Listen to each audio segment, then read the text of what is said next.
Hey guys, tonight we're diving into a truth often buried beneath gold masks and pyramids. Ancient Egypt wasn't always glamorous, especially if you were serving the mighty Pharaoh. We'll explore the daily grind, the dangers, and the sheer boredom of being a servant in a world obsessed with death and divinity. Until PS and PRDO and I say again, like and subscribe, so only if you genuinely enjoy this. Let me know in comments where you're tuning in from and your time. It's so fascinating to see who's joining from around the world. Now dim the lights, maybe a fan for that soft background hum, and let's ease into tonight's journey. Imagine, if you will, the land of ancient Egypt. Sunlight glints off golden chariots. The Nile, a ribbon of life, flows majestically past sprawling palaces, their walls adorned with vibrant paintings.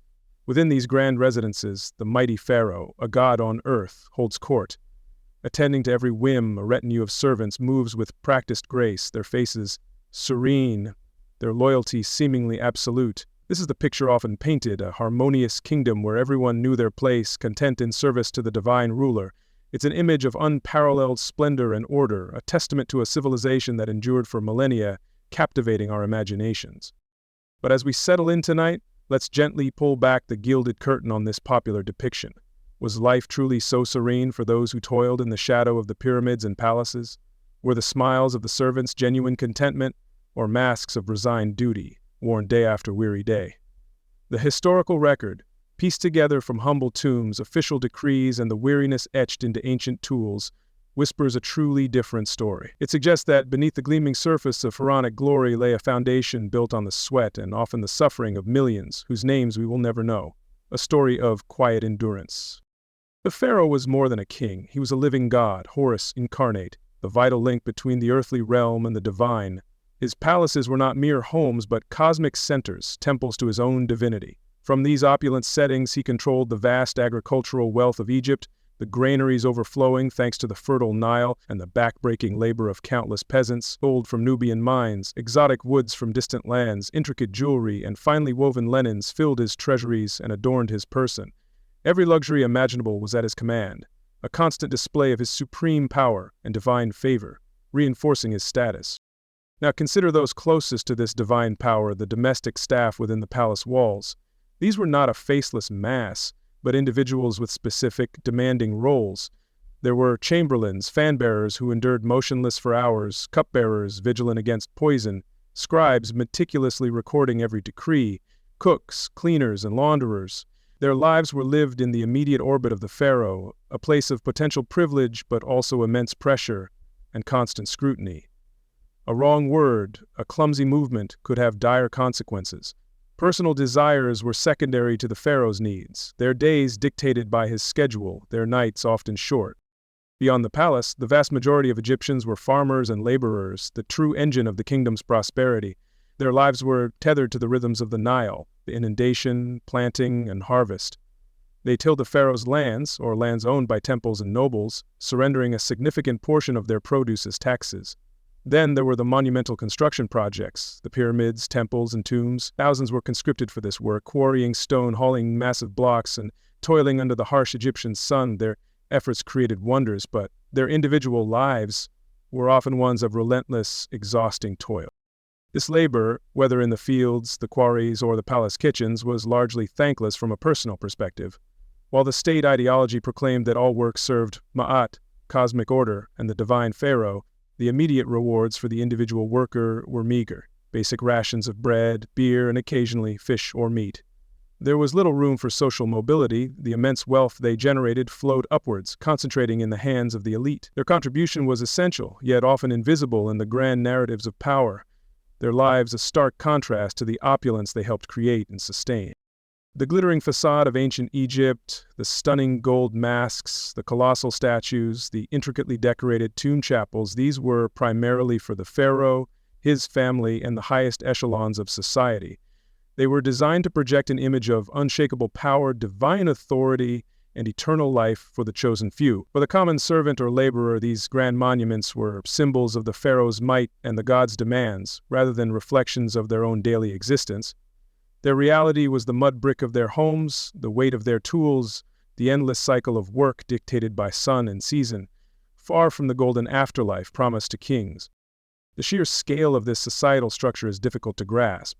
Millions of people over thousands of years lived and died within this system. An intricate bureaucracy overseen by viziers and nomarchs ensured the collection of taxes, the conscription of labor, and the maintenance of order. While some servants close to the pharaoh might have experienced a degree of comfort or influence, for the vast majority, life was a predictable round of duties, obligations, and often hardship. The grand illusion of effortless pharaonic splendor was meticulously maintained by this unseen, unheard, and overwhelmingly numerous workforce. Their story is the quiet hum beneath the trumpet fanfares of royalty. The pyramids of Egypt, even the name evokes images of colossal stone structures, ancient mysteries, and a scale of ambition that almost defies popular belief. For millennia, they have stood as silent sentinels on the Giza Plateau and elsewhere, a testament to the power of the pharaohs and the remarkable ingenuity of their people. We gaze upon them with a certain awe, wondering at the sheer human effort poured into their meticulous construction, stone upon colossal stone, reaching inexorably for the heavens. These are not just tombs, they are monumental mountains built by human hands, symbols of a civilization's profound connection with eternity, and the central focus of our sleepy exploration this evening. A common image, often perpetuated by dramatic films and popular tales, is that these immense structures were built by vast throngs of slaves toiling miserably under the lash of cruel overseers. However, the reality, as pieced together by archaeologists and historians from countless hours of research, paints a far more nuanced picture, particularly for the grand pyramids of the Old Kingdom. While Egypt certainly had enslaved people, the primary workforce for these specific monumental projects appears to have been composed largely of native Egyptian peasants, conscripted for a period of national service, a system we will gently explore as we drift further into this ancient world. This system is often referred to as corvée labor. It was essentially a form of taxation, where instead of, or in addition to, giving goods, people gave their time and their labor to state projects. For the agricultural population of ancient Egypt, this service was often scheduled during the annual inundation of the Nile, a period when the fields were flooded and farming was impossible. Thus, a large pool of manpower became available. These were not chattel slaves in the classical sense, but citizens fulfilling an obligation to their divine ruler and, by extension, to the cosmic order of the state itself, a duty that was hard to refuse. These workers were organized with remarkable efficiency. We find records of them being divided into gangs, often with names reflecting their pride or perhaps a competitive spirit like Friends of Khufu or Drunkards of Menkaure. These gangs were further broken down into smaller divisions or files, typically named after parts of a ship, such as port or starboard. Recruitment was often village-based, with local officials responsible for supplying the required number of men for the projects. While not slaves, the choice to participate was likely minimal. The command of the pharaoh, viewed as a god, carried undeniable weight and authority throughout the land. Let us first drift in our thoughts to the distant quarries, the very birthplace of these giant stones. Here, under the often scorching Egyptian sun, teams of men labored with an almost unimaginable intensity. Their tools were disarmingly simple by our modern standards: hard dolerite pounders to relentlessly bash channels in the stone, copper chisels that blunted quickly against the harder granite and limestone, requiring constant resharpening, and sturdy wooden levers and wedges. Imagine the monotonous, echoing rhythm of stone striking stone, the sharp crack of wood splitting rock, the straining muscles as workers painstakingly detached multi-ton blocks from the earth's ancient embrace. Once a block was hewn, the immense challenge of transportation began. These stones, some weighing several tons, many even more, had to be moved from the quarry to the construction site, sometimes across considerable distances. For overland transport, it's believed they were loaded onto large wooden sledges, which were then dragged by teams of men, possibly over specially prepared causeways or ramps made of earth and rubble, perhaps wetted to reduce friction. For stones quarried further afield, such as the fine white Tura limestone for casing or granite from Aswan, the mighty Nile itself served as the primary highway, with blocks ferried on large barges during the flood season. Arriving at the pyramid site, the labor transformed but did not lessen. Each stone had to be maneuvered into its precise place, often high above the ground, with an accuracy that still astounds engineers today. While the exact methods for lifting and placing the highest stones are still debated, they likely involved extensive systems of ramps, perhaps straight, perhaps zigzagging, or even internal to the pyramid structure itself, along with levers and sheer human muscle power. The coordination required to move and set these massive pieces without advanced machinery speaks volumes of their organizational skills and the workers' disciplined effort under great duress. The environment itself was an unyielding adversary. The pyramid sites, typically on the desert edge, were exposed and arid. Workers toiled under a relentless sun for many hours, the heat reflecting off the pale stone and sand, creating oven-like conditions. Dust from stone cutting and movement would have filled the air, irritating lungs and eyes. Shade was a rare luxury, and water, though essential, would have been a precious resource to distribute amongst the thousands. The physical strain was constant, day after day, month after month, in conditions that would test the limits of human endurance. What did the pyramid builder receive for such Herculean efforts, such dedication? Not gold coins or silver pieces, for wages as we understand them were not a feature of this ancient economy for such state projects. Instead, their compensation came primarily in the form of daily rations. These typically included coarse, dense bread, a vital staple providing basic energy, and significant quantities of beer, which was less an intoxicant in its ancient form and more a nutritious, calorie-rich liquid meal. Sometimes their diet was supplemented with onions, garlic, radishes, and perhaps some dried fish from the abundant Nile, sustaining life and labor. Archaeological evidence from worker villages, such as the one discovered near the pyramids of Giza, provides fascinating insights into their lives and the state's provision for them. We find remains of bakeries capable of producing thousands of loaves, and facilities for brewing vast quantities of beer. Skeletons of workers, when examined, show that while many suffered from the effects of hard labor, such as back problems and arthritis, some also received medical attention. Broken bones were set, sometimes successfully, indicating a level of care was provided, perhaps to maintain the workforce as much as for purely humanitarian reasons. Yet, despite any care provided, the work was undeniably perilous. The constant handling of enormous stone blocks, the precarious heights, the rudimentary tools, all created an environment where accidents were frequent and often severe.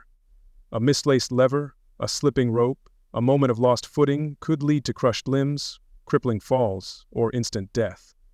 The sheer weight of the materials meant that any mistake could be catastrophic. The silent testimony of worker cemeteries near the pyramids tells a story of lives cut short, of bodies bearing the marks of extreme toil and trauma, a somber counterpoint to the magnificent structures they helped erect. Imagine the daily grind for one of these laborers, rising before dawn, a meager breakfast, then a long walk to the site, hours upon hours of repetitive, physically exhausting work, chipping stone, hauling ropes, pushing levers, all under the watchful eyes of overseers. The noise, the dust, the heat, the aching muscles, the constant awareness of danger. Living conditions in the temporary villages were basic, likely crowded and offering little privacy.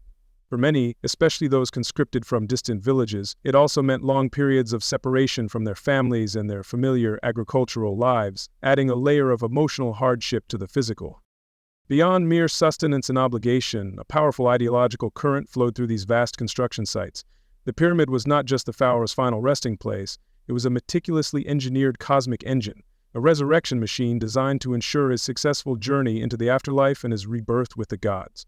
In ancient Egyptian belief, the pharaoh's divine well-being was inextricably linked to the prosperity and order, mayat, of the entire land. Therefore, contributing to his pyramid was, in a very real sense, an act of national importance, a sacred duty that helped maintain the balance of the cosmos. Did the average worker deeply internalize this complex theology every single day? It's difficult to say with certainty from our distant vantage point. Perhaps for some, there was a genuine sense of religious devotion, or even national pride in contributing to such a grand undertaking for their divine king. For others, it may have simply been an inescapable obligation, a duty performed out of respect for tradition, fear of authority, or the simple need to fulfill their community's quota. Most likely, motivations were mixed, a blend of belief, duty, social pressure, and the stark reality of the pharaoh's unassailable power. One cannot ignore the profound contrast at the heart of this endeavor. The immense, back-breaking toil of tens of thousands living relatively short and difficult lives was all directed towards ensuring the luxurious eternal afterlife of a single individual and his closest circle, while the pharaoh's journey was meant to benefit all of Egypt in a cosmic sense. The immediate disparity was stark. The workers' own burials were typically simple pits in the sand, a world away from the gilded splendor they were helping to create, a poignant reminder of the era's rigid social hierarchy and the often thankless nature of their service. As we let our minds drift toward sleep, consider the enduring legacy of these pyramid builders. Their individual names are mostly lost to the sands of time, their personal stories largely untold. Yet their collective effort created some of the most iconic and lasting monuments in human history. The pyramids stand not only as symbols of pharaonic power and ancient belief, but also as silent, towering memorials to the immense, often unacknowledged, human cost of their creation. It is in the quiet spaces between these colossal stones that the faint echoes of their exhausting labor and their silent endurance can still be imagined, lulling us further into the depths of history. Having journeyed through the monumental efforts of pyramid construction, let us now turn our weary gaze away from the colossal stones and golden adornments of the pharaohs and towards the far more common, humble realities of everyday life for the vast majority of ancient Egyptians. For most, life was not lived in grand palaces or sprawling temple complexes, but within the simple earthen walls of a mud-brick hut. These modest dwellings, scattered across the land in villages and unassuming towns, were the backdrop to the daily grind and quiet struggles of ordinary people, a life far removed from the concerns of eternity that so preoccupied their rulers. The very material of these homes speaks of their connection to the land and their inherent simplicity.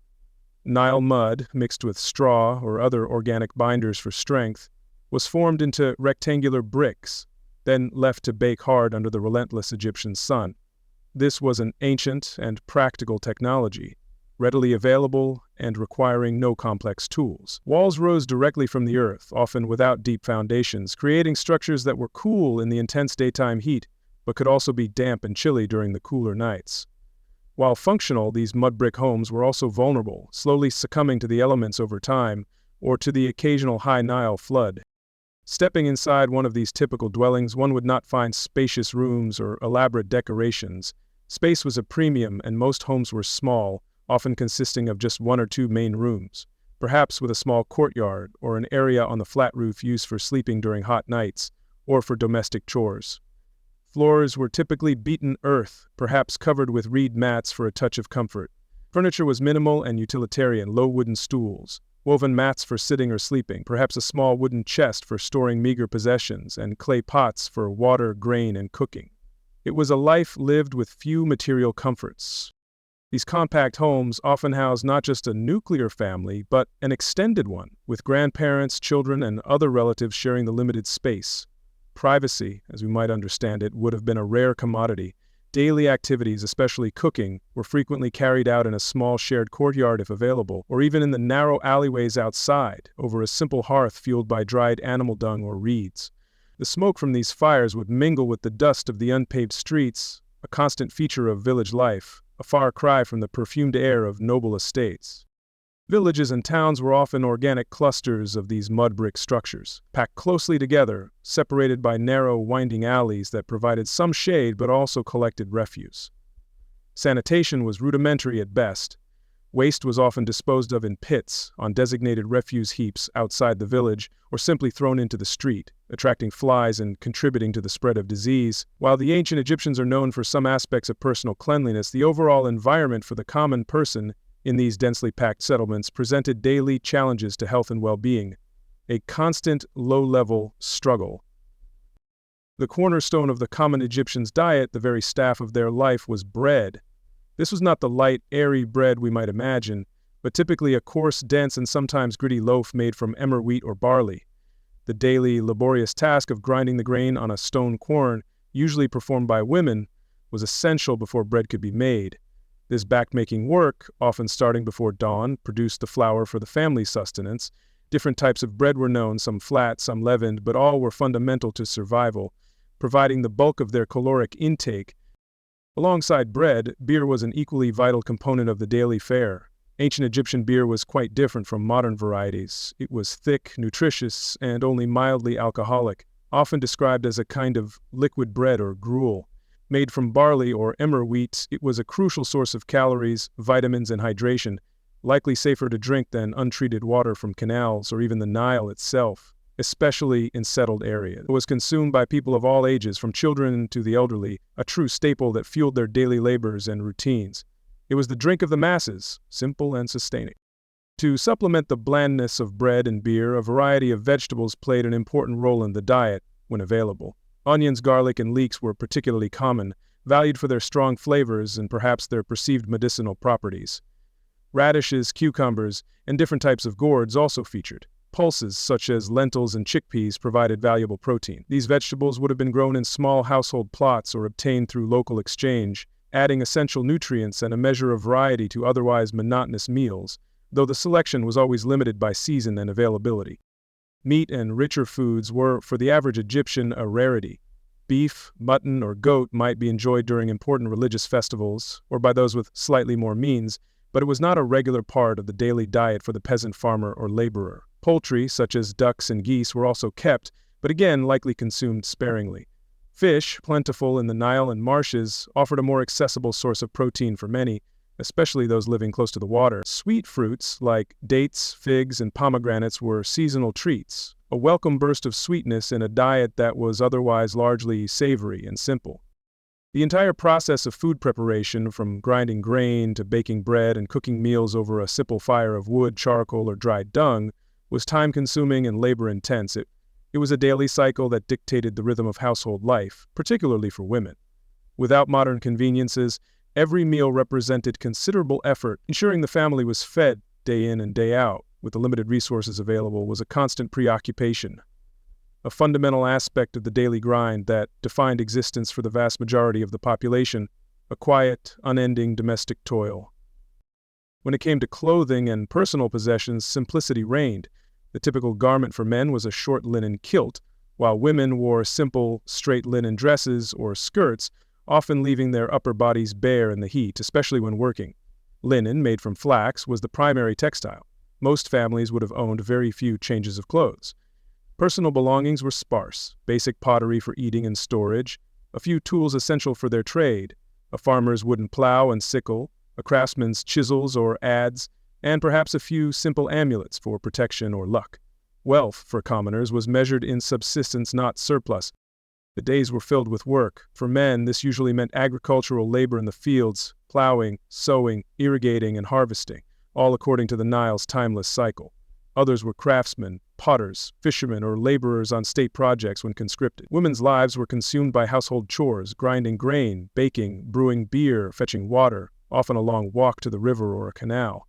Childcare, weaving linen, and often assisting with agricultural tasks, especially during the busy harvest season. Leisure, as a distinct concept, was minimal. Life was a continuous round of necessary duties. A significant burden on the common Egyptian was taxation. A substantial portion of their agricultural produce, grain, livestock, honey, and other goods, was owed to the state, to the local temple, or to the wealthy landowner on whose estate they might work. This was not a monetary tax, but a tax in kind, meticulously assessed and collected by scribes and officials. This system ensured that the granaries of the pharaoh and the elite were full, but it often left the peasant with barely enough to feed their own family, especially in years when the harvest was poor. This constant extraction of surplus was a core reason for their ongoing struggle. This reliance on agriculture, wholly dependent on the annual Nile flood, also meant life was precarious. A low inundation meant less fertile lands and a poor harvest, leading to food shortages and potential famine. A catastrophically high flood could destroy homes and wash away precious topsoil. Pests like locusts or rats could decimate crops. Illness or injury to a key working member of the family could plunge them into destitution. There were few safety nets, and the struggle for basic necessities was an ever-present reality, a quiet anxiety underlying their daily existence. Health and hygiene in these closely packed, rudimentary living conditions were ongoing concerns. While Egyptians valued cleanliness, the lack of effective sanitation and the proximity to animals meant that diseases and parasites were common. Eye infections from dust and flies, waterborne illnesses, and afflictions related to malnutrition or a limited diet would have been prevalent. Physical labor from a young age also took its toll on bodies. Consequently, life expectancy for the common Egyptian was significantly shorter than for the well-nourished and better-housed elite, often not extending much beyond their 30s or early 40s. So as we settle deeper into our own comforts, we can picture the life of an ordinary ancient Egyptian, a life of resilience, of close family ties, and of deep connection to the rhythms of the Nile.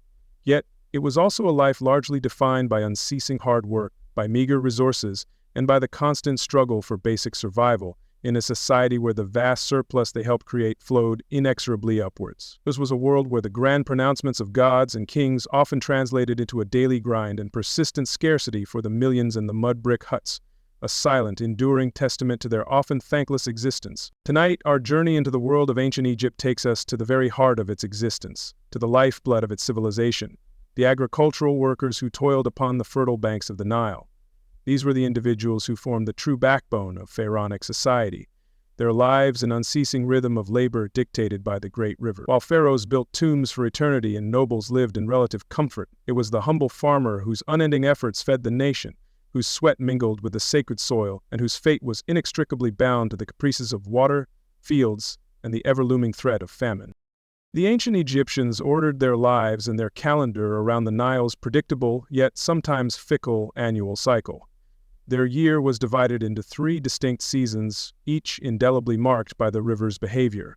The first of these was Akhet, the season of inundation. Typically beginning around June or July, this was when the Nile, swollen by distant summer rains in the Ethiopian highlands, would surge and overflow its banks, spreading its life-giving waters and a rich layer of dark fertile silt across the narrow floodplain. For the farmer, this meant a temporary cessation of fieldwork, a time of waiting, and often a period of alternative state labor. During Akhet, the landscape of Egypt transformed dramatically. The cultivated fields disappeared beneath a vast, shallow lake, with towns and villages typically built on slightly higher ground, becoming temporary islands connected by raised causeways or traversed by small boats.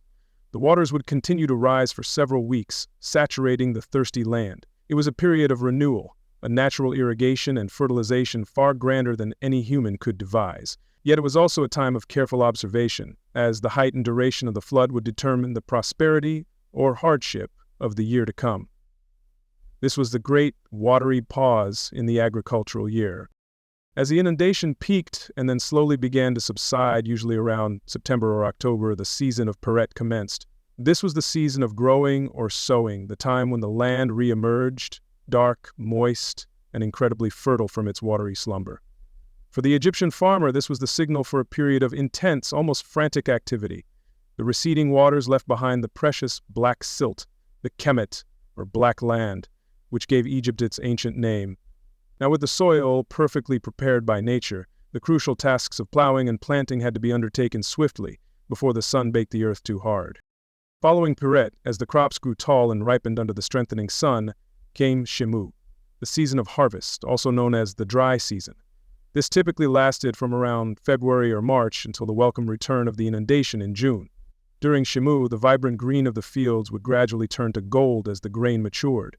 The air grew hotter, the land drier, and the canals and irrigation channels began to shrink. It was a time for reaping the rewards of months of labor, but also a period of increasing heat and aridity, a reminder of the desert that always encroached just beyond the fertile strip, and a time to prepare for the lean months before the next flood.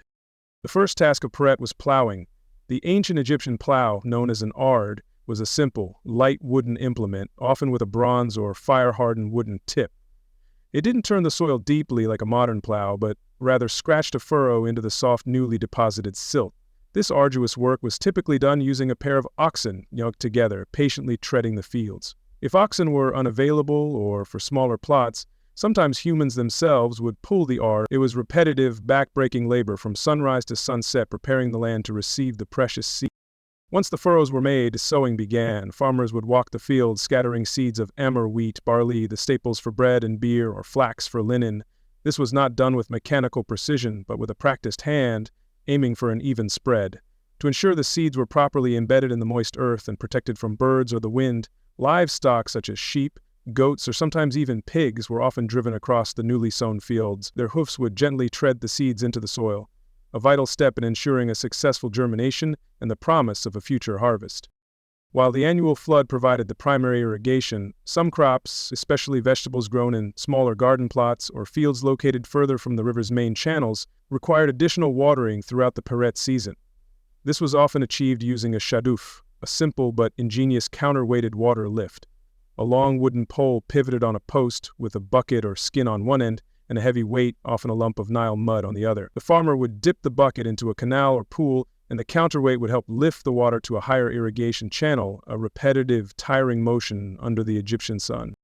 Throughout the growing season, the farmer's vigilance was paramount. Fields had to be protected from various threats.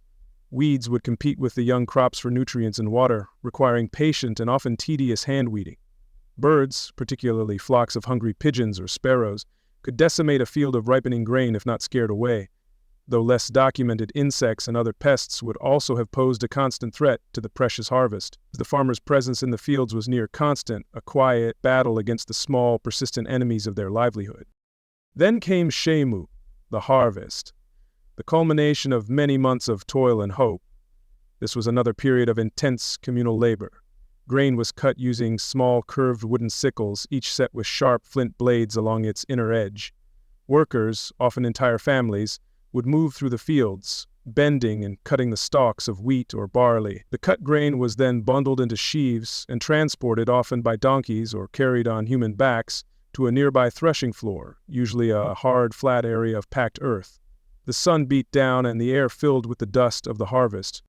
Once at the threshing floor, the process of separating the edible grain from the stalks and chaff began. This was typically done by having oxen or donkeys repeatedly tread over the cut sheaves, their hooves breaking the grain heads open. After threshing, the mixture of grain, chaff, and straw was winnowed. Laborers would use wooden scoops or shallow baskets to toss the mixture into the air. The heavier grain would fall back to the floor, while the lighter chaff and straw would be carried away by the breeze. It was dusty, repetitive work, but essential for securing the precious kernels.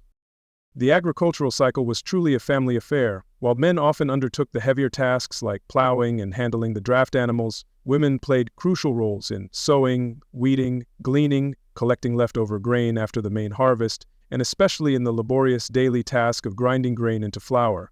Older children would also contribute, scaring birds from the fields, carrying water, or helping with lighter tasks. During peak periods like the harvest, everyone who was able of body would be out in the fields, working together to bring in the crop that would sustain them for the coming year.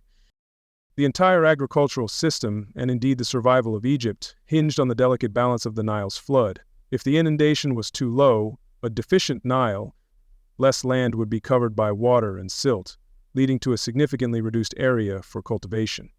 Canals would dry up quickly and the harvest would be meager. This was a source of profound anxiety for every farmer. They knew that a low Nile meant a hungry year, not just for their family but for the entire region, as the state's granaries would also suffer, leading to reduced rations even for state workers. Conversely, an excessively high flood, while less common than a low one, could be equally disastrous. Uncontrollably high waters could sweep away dikes and boundary markers, flood villages built too close to the floodplain, drown livestock, and delay the planting season as the water took longer to recede. The force of the water could erode precious topsoil in some areas and deposit infertile sand in others. While water was life, too much of it, arriving too violently, could bring destruction and a different kind of agricultural despair, upsetting the familiar, ordered rhythm of their lives. Beyond the vagaries of the flood itself, farmers faced other existential threats to their crops and livelihood. Swarms of locusts, a biblical plague with very real historical counterparts, could descend upon the fields and devour an entire harvest in a matter of days, leaving behind utter devastation. Various plant diseases and blights could attack the ripening grain. Cattle plagues could decimate the herds of precious draft animals, crippling the ability to plow and thresh. These were forces of nature against which the individual farmer had few defenses, adding another layer of precariousness to their existence. So, what happened when the Nile truly failed to cooperate? When a low flood was followed by drought, or when pests destroyed the crops? The grim answer was often famine. With their own meager stores depleted and state granaries unable to cope with widespread shortages, starvation became a horrifying reality. Tomb inscriptions and papyri from various periods speak of such times, of people eating grass, of children being sold for food, of social order breaking down. Disease would invariably follow in famine's wake, weakening an already desperate populace. For the farmer and their family, whose entire existence was tied to the bounty of the fields, a failed Nile meant confronting the raw, terrifying prospect of annihilation, the ultimate reason why it often sucked to be reliant on such unpredictable forces. We now draw our attention away from the sun-baked fields and the farmer's relentless toil and gently step across the threshold into the more rarefied atmosphere of Egypt's grand palaces and the sprawling estates of its highest officials. Here, within these imposing, often beautifully adorned walls, lived another class of servant, those whose lives were dedicated to the direct, personal service of the pharaoh, his family, or the powerful nobles who administered the land. Their world was one of polished stone, fragrant incense, and hushed commands, a stark contrast to the mud-brick villages, yet it harbored its own distinct forms of hardship and constraint. The question naturally arises, were these palace servants better off than their counterparts laboring in the agricultural heartland or on monumental construction sites? In some material aspects, perhaps they were. They might have had access to slightly better food, more substantial shelter, and a degree of separation from the harshest outdoor elements. However, this relative comfort often came at a significant price, a life lived within what could be described as a golden cage, where personal freedom was surrendered to the unpredictable whims and exacting demands of their powerful masters, a daily existence of meticulous duty and enforced deference. The sheer number and diversity of roles within a royal palace or a large noble household were staggering. An army of individuals, each with specific responsibilities, ensured the smooth operation of these vast domestic machines. There were high-ranking stewards who managed household affairs and provisions, skilled artisans who crafted luxury goods, personal attendants who catered to every intimate need of their lord or lady, and a legion of others performing more humble, yet equally essential, tasks such as cleaning, cooking, and carrying. Each servant, from the most prominent to the most obscure, had a designated place within this complex human ecosystem. The path into palace servitude could vary. For some, it was a hereditary position, their families having served a particular noble house or the royal line for generations, their destiny mapped out from birth. Others might be chosen for specific skills they possessed, perhaps a talent for music, weaving, or a delicate craft. Some roles, particularly those requiring great trust, might be filled by individuals who had proven their loyalty over many years. While the grand households also included captives of war, assigned to menial labor, many of the more personal and skilled servant roles were held by native Egyptians, bound by duty and societal structure. Life within the palace walls was governed by strict and unyielding hierarchies. A clear pecking order existed not only between masters and servants, but also amongst the servants themselves. An overseer of the royal wardrobe held a vastly different status than a kitchen helper, and a personal attendant to the queen commanded more respect than a stable hand. Knowing one's precise place, understanding the intricate lines of authority, and adhering to the expected protocols were absolutely essential for navigating this complex social environment. Misjudging these subtle yet powerful distinctions could lead to unwelcome consequences for the unwary servant. For those in direct service, the concept of fixed working hours as we understand them simply did not exist. Their time was not their own, it belonged entirely to their master. They were expected to be available whenever needed, day or night, ready to respond to the slightest summons or anticipate an unspoken requirement. The Pharaoh's day, or the noble's routine, dictated their own. This constant state of readiness, the lack of predictable personal time, and the often interrupted sleep contributed to a pervasive sense of fatigue and an erosion of any real private life beyond the confines of their duties. The pressure to maintain perfection was immense, particularly when serving a figure as a divine pharaoh or a powerful, easily displeased official. Every task, no matter how small, had to be performed flawlessly. A spilled drink, a poorly arranged garment, a moment of inattention, any such lapse could be interpreted as incompetence, disrespect, or even a bad omen, potentially incurring severe displeasure or punishment. This relentless demand for perfection, in an environment where scrutiny was constant, undoubtedly created a significant psychological strain, a quiet, gnawing anxiety beneath the surface of composed servitude. Even roles that might sound somewhat specialized or important often involved a significant degree of menial, repetitive labor. Consider the daily grind, endless polishing of ornaments, meticulous folding of linens, hours spent grinding cosmetics, or the repetitive preparation of offerings. There was little intrinsic glamour in the countless small actions that, in accumulation, created the aura of effortless luxury surrounding the elite. The reality for most palace servants was a routine of often monotonous tasks performed with precision and without complaint, far removed from the grandeur their labor helped to sustain. Let us imagine for a moment the life of a royal sandal-bearer, a position depicted in ancient artwork and seemingly one of intimate access to the pharaoh. This individual was responsible for carrying, presenting, and perhaps fitting the pharaoh's footwear. While it signified proximity to the divine ruler, it was also a role of profound humility and subservience, requiring them to be constantly attentive, often in a stooped or kneeling posture. Beyond the ceremonial aspect, it involved the practical care and maintenance of the royal sandals, ensuring they were always clean, in good repair, and ready at a moment's notice. Similarly, consider the wig stylists, hairdressers, and manicurists who attended to the elaborate grooming of the Egyptian elite. Egyptian nobles and royals, both men and women, often wore complex wigs made of human hair or plant fibers, requiring hours of careful dressing, perfuming, and setting. Beauticians meticulously applied cosmetics, kohl for the eyes, henna for nails and hair. These servants possessed considerable skill, and their tasks were performed in close personal proximity to their masters, demanding a steady hand, discretion, and the ability to work for long periods with intense focus on minute details. In the bustling kitchens and storerooms, another army of servants toiled. Royal cooks, bakers, and brewers were responsible for preparing the vast quantities of food and drink required daily for the pharaoh's household, including elaborate meals for feasts and offerings for the gods.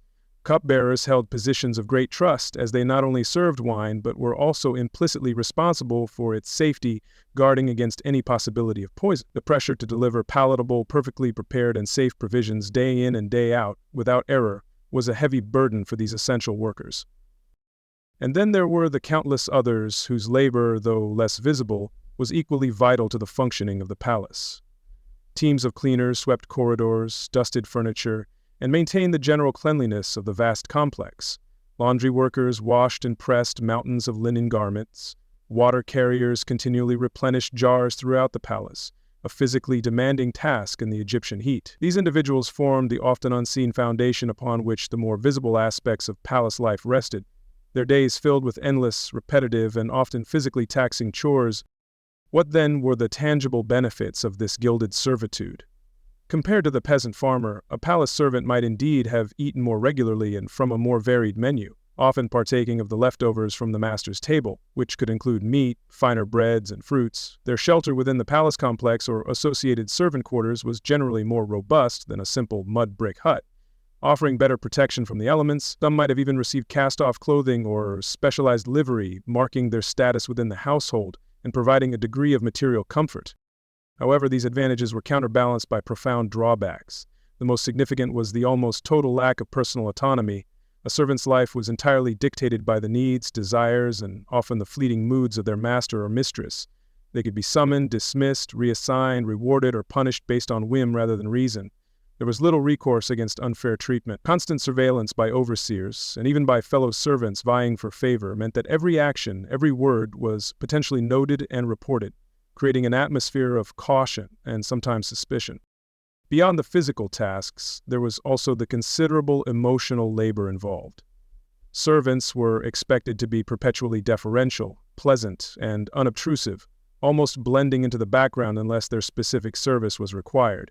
They had to learn to read their master's moods, anticipate needs, and suppress their own feelings or weariness. This constant self-effacement, this requirement to be almost an invisible extension of another's will, could be profoundly dehumanizing, a quiet erosion of individual identity in the service of maintaining an atmosphere of effortless ease for the elite.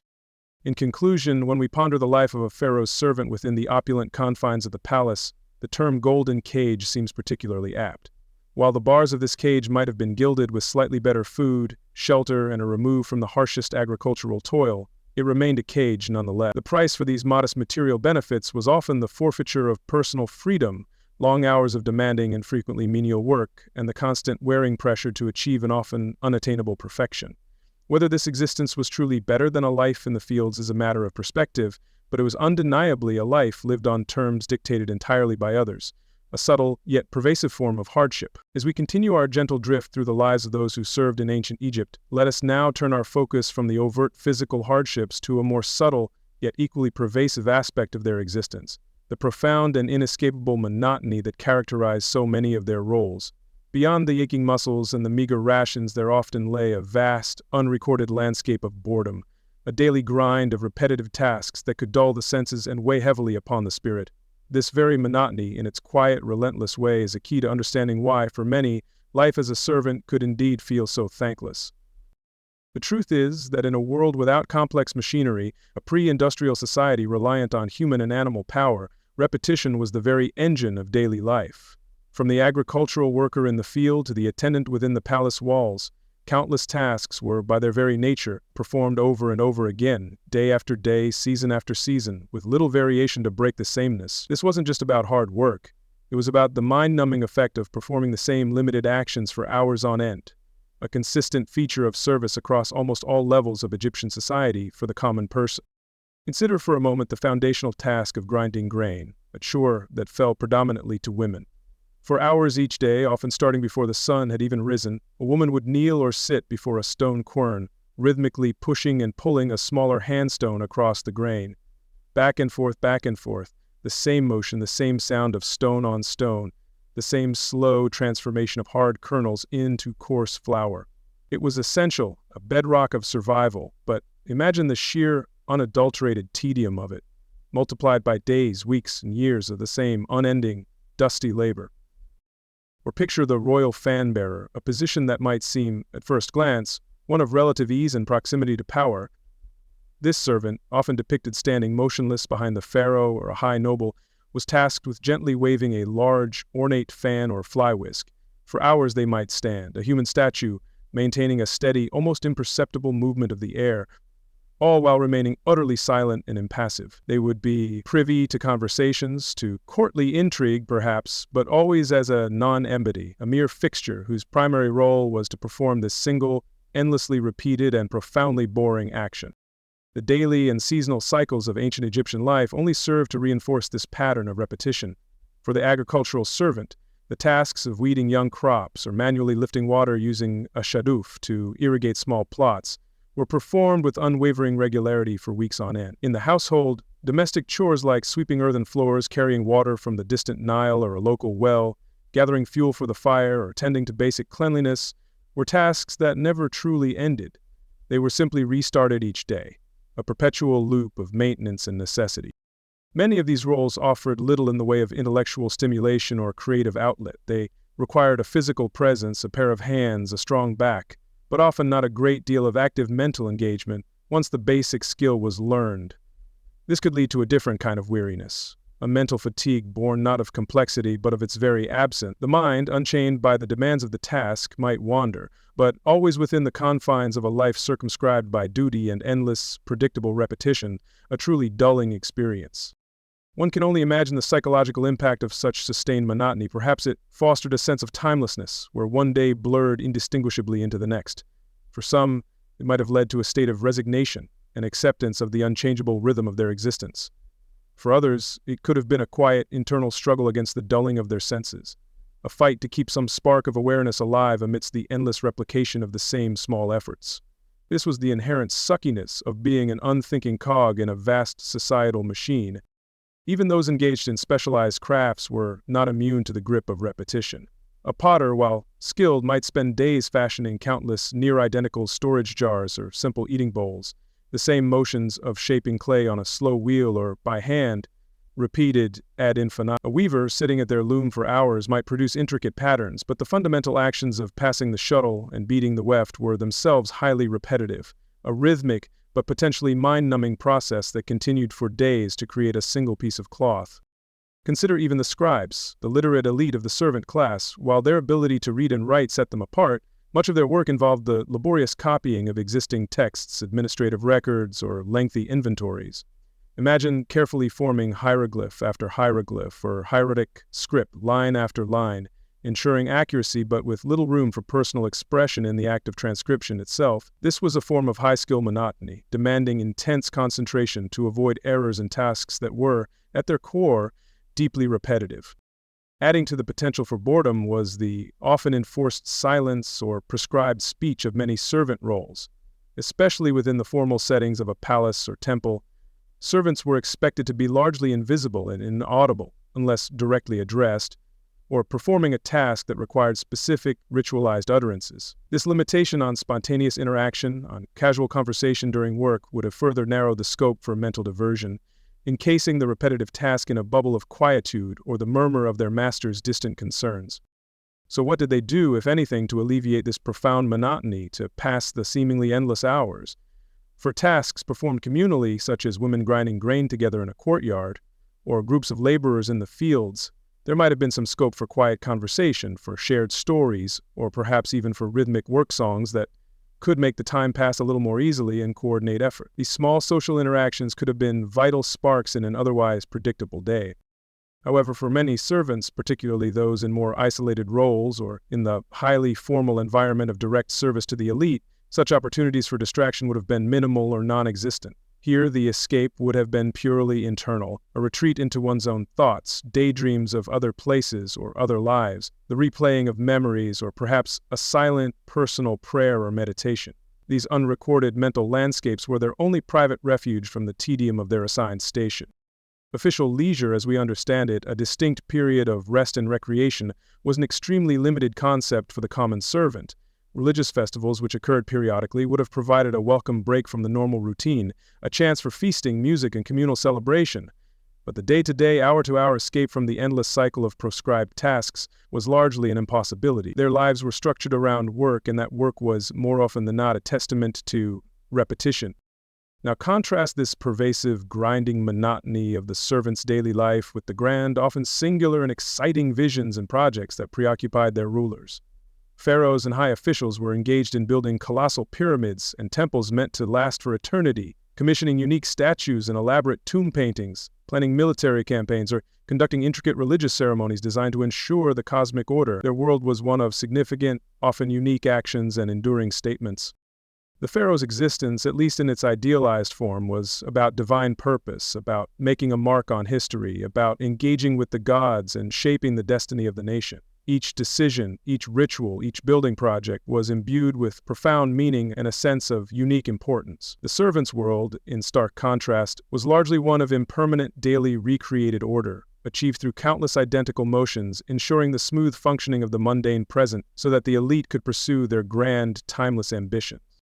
Ultimately, this profound and inescapable monotony, this endless repetition of tasks both large and small, formed a significant, if often overlooked, part of why it truly sucked to be a servant in ancient Egypt. It was a life where individual creativity and spontaneity were often suppressed in favor of predictable, flawless execution of routine. As we drift towards sleep, we can reflect on the silent endurance of those countless individuals whose days were a tapestry woven from the same threads over and over again, their contribution essential, their boredom unrecorded, their quiet resilience a forgotten foundation of a magnificent civilization. As our sleepy exploration of ancient Egypt continues, we now turn our attention to some of the most unwelcome and pervasive companions of daily life, especially for the common servant, disease, and the constant struggle for health. Beyond the toil and the monotony, the very environment and living conditions of the time fostered a host of ailments that could make an already challenging existence even more arduous. Tonight, we'll gently uncover some of these grim realities, the unseen enemies that silently afflicted so many in the land of the pharaohs, contributing significantly to why life could indeed be so difficult. The magnificent Nile, the undeniable source of all life and prosperity in Egypt, paradoxically also served as a conduit for illness. While its annual flood brought fertile silt, its waters, particularly in canals and standing pools, could become contaminated with human and animal waste. This created a perfect breeding ground for various waterborne diseases and parasites. For servants who relied on these water sources for drinking, cooking, bathing, and agricultural work, exposure to these invisible threats was an unavoidable daily risk, a constant gamble with their well-being in a world without microbial understanding. The typical living conditions for the majority of the population, including most servants, further exacerbated the spread of disease.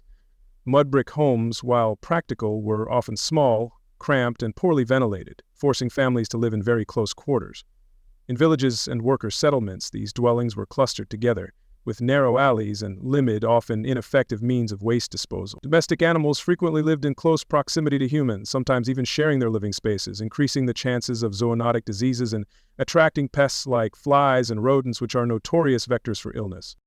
The ancient Egyptian understanding of disease was a complex mixture of empirical observation and deeply ingrained magical religious beliefs. While physicians, known as sunduer, did recognize symptoms and prescribe treatments based on experience, illness was also often attributed to the actions of angered gods, malicious demons, restless spirits of the dead, or an imbalance caused by wehtu, a concept referring to harmful substances or principles of decay thought to circulate within the body. Thus, healing often involved not just physical remedies, but also prayers, incantations, and amulets to appease or expel these supernatural causes. Among the most prevalent and debilitating ailments were parasitic infections. Schistosomiasis, or bilharzia, caused by parasitic flatworms living in contaminated freshwater snails, was likely endemic. Servants working in irrigation canals or flooded fields would have been constantly exposed. This chronic infection could lead to severe internal organ damage, fatigue, and a host of painful symptoms, slowly sapping their strength. Intestinal worms, such as roundworms, tapeworms, and whipworms, contracted from contaminated food, water, or soil, were also exceedingly common, contributing to malnutrition and general ill health among the working populace. Eye infections were another widespread scourge, a grim feature of daily life mentioned frequently in medical papyri. Trachoma, a bacterial infection that can lead to blindness if untreated, was likely rampant. The dusty, sandy environment, the swarms of flies attracted by refuse, and the lack of widespread sanitation and the smoke from indoor cooking fires all contributed to constant eye irritation and infection. Even the use of co-eyeliner, while iconic, could sometimes spread bacteria if applicators were shared or unhygienic. Impaired vision would have been a severe handicap for any servant, limiting their ability to perform tasks effectively. Dental problems were also extraordinarily common, a painful reality revealed by the examination of countless ancient Egyptian mummies and skeletons. The primary culprit was often severe tooth wear caused by a diet heavy in bread made with stone-ground flour. Tiny particles of stone from the grinding querns would inevitably mix with the flour, creating an abrasive foodstuff that gradually wore down tooth enamel. This exposed the sensitive inner parts of the teeth, leading to abscesses, infections, gum disease, and eventual tooth loss. The chronic pain and difficulty in eating must have been a constant misery for many.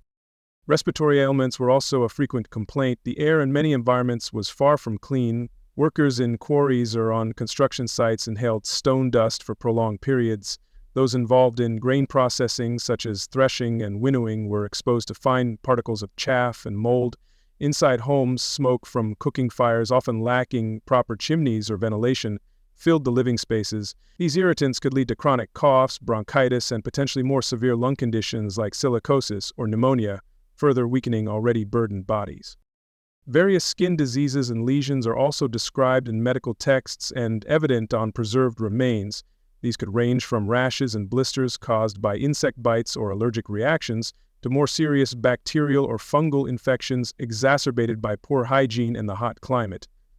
Parasitic skin infections, such as those caused by mites, would have added to the discomfort. For a servant, whose physical presentation could be subject to scrutiny, unsightly or uncomfortable skin conditions would have been yet another burden to bear, potentially impacting their work and social interactions.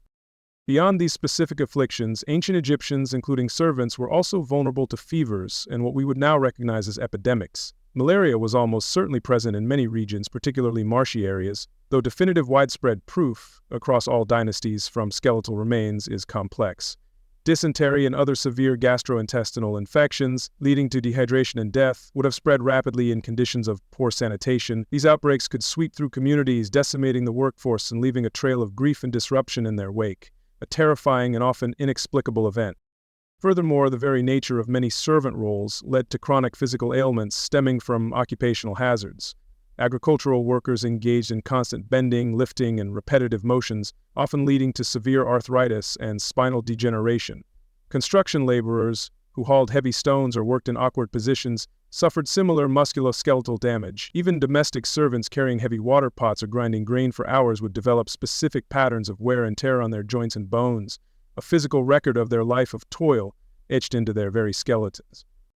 When illness struck, a servant's ability to perform their duties was naturally compromised. Weakness, pain, fever, or impaired vision would directly hinder their capacity to work, which was in essence their primary value to their masters or to the state. In a society where labor was paramount and margins for survival were often slim, falling ill was not just a personal misfortune but a potentially catastrophic event for the individual and their dependents. There was little concept of sick leave as we know it. The expectation was often to work unless completely incapacitated. The consequences of prolonged or severe illness could be dire for a servant. If they were unable to contribute their labor, they risked losing their rations, their position within a household, or, in the worst cases, even being abandoned, particularly if they lacked a strong family network to support them. The fear of becoming a burden, of being seen as unproductive, would have weighed heavily. While some masters might have shown compassion or provided basic care, the overarching system was not designed to support those who could no longer work effectively due to sickness. What medical care was available? Ancient Egyptian physicians and healers employed a range of treatments. Herbal remedies derived from plants like willow, garlic, senna, or poppy were widely used. Magical religious approaches, involving incantations, amulets, and rituals to drive out malevolent spirits or appease deities, were an integral part of healing. Unpractical surgical interventions, such as the setting of fractured bones or the draining of abscesses, were also performed with a surprising degree of skill. However, access to more skilled physicians or elaborate treatments was likely far greater for the elite than for the common servant. This highlights a particularly grim aspect of being a servant in ancient Egypt, the acute vulnerability that came with illness. They faced the constant pressure to continue working even when unwell, fearing the repercussions of appearing weak or unproductive. The choice was often between suffering through their tasks while ill, potentially worsening their condition, or facing neglect and destitution if they could no longer contribute. This lack of a safety net, this stark reality that their well-being was secondary to their utility, truly underscored the harshness of their lot. In reflecting upon the daily lives of ancient Egyptian servants, it becomes clear that their existence was a continuous negotiation with health in an environment fraught with unseen dangers. Their resilience in the face of prevalent diseases, painful dental issues, debilitating parasites, and the constant risk of infection is a testament to their endurance. As we settle into our own more hygienic and medically advanced world, let us spare a quiet thought for these individuals, whose silent suffering and the persistent fragility of their well-being formed an often unacknowledged backdrop to the grandeur of pharaonic civilization. Tonight, as we continue to explore the often overlooked realities of life for a pharaoh's servant in ancient Egypt, we turn our attention to a fundamental aspect of any society, its system of justice and punishment. How did the grand ideals of Egyptian law apply to those at the very bottom of the social hierarchy? What recourse did a common servant have if they were wronged, and what fate awaited them if they transgressed, even in small ways? The answers, much like the lives of the servants themselves, are often sobering, revealing a system where true fairness could be an elusive dream. At the heart of the ancient Egyptian worldview was the concept of ma'at, a profound principle encompassing truth, balance, order, justice, and harmony. Ma'at was personified as a goddess, and it was the pharaoh's primary duty to uphold Ma'at throughout the land, ensuring that society functioned correctly and that cosmic order was maintained. In theory, this divine principle should have guided all legal proceedings, promising fairness and righteousness to everyone, regardless of their station. However, the earthly application of this lofty ideal often fell short, especially for the common servant. The pharaoh was considered the ultimate source of all law, the supreme judge and the earthly guarantor of Ma'at. Of course, the pharaoh could not personally preside over every dispute or crime in the vast kingdom. This divine authority was therefore delegated downwards through a hierarchy of officials.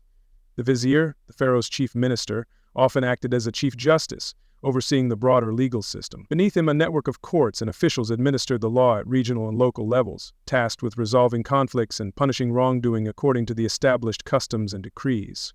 Local disputes and minor offenses were typically handled by councils known as kenbet. These were essentially local courts, often composed of respected community elders, local priests, or minor officials from the area. They would gather, perhaps in the gateway of a temple or another public space, to hear cases ranging from property disputes and petty theft to accusations of assault or adultery. For a common servant, this local kenbet might have been their first and often only point of contact with the formal justice system, a daunting prospect for someone of low standing. While the ideal of Ma'at theoretically demanded impartiality from these judges, the practical reality was that the social hierarchy of ancient Egypt profoundly influenced legal outcomes. The word of a noble or a wealthy landowner inherently carried more weight than that of a peasant or a domestic servant.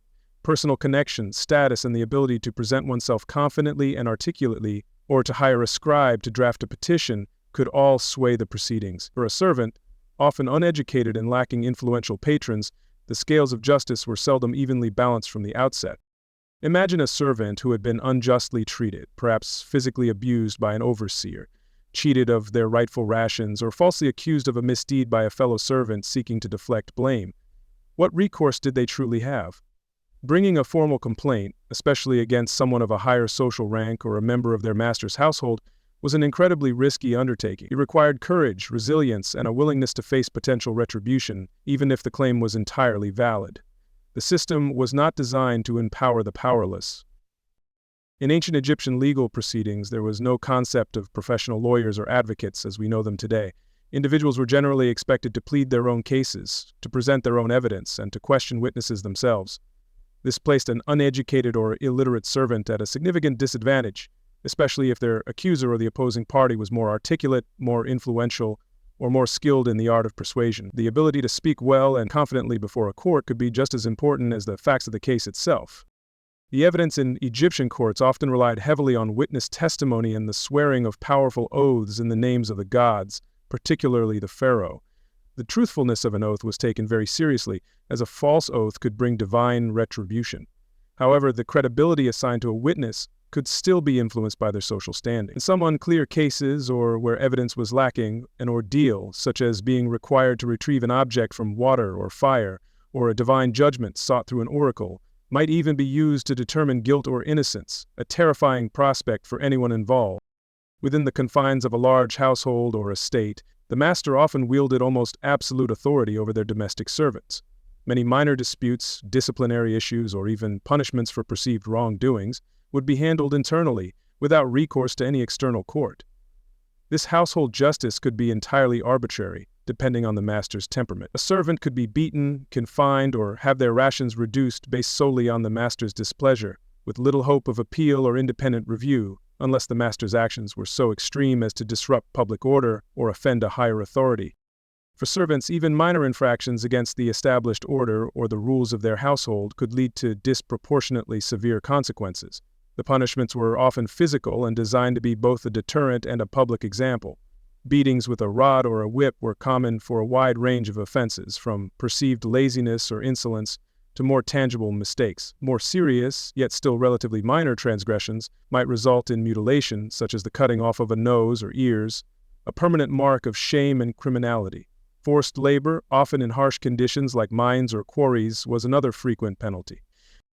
Let us consider the specific example of a servant driven by hunger to steal a simple loaf of bread. While the act might stem from genuine desperation in a system where rations could be meager or unreliable, theft was viewed as a serious offense, a disruption of ma'at, and an infringement on property rights, which were strongly protected, especially for the elite.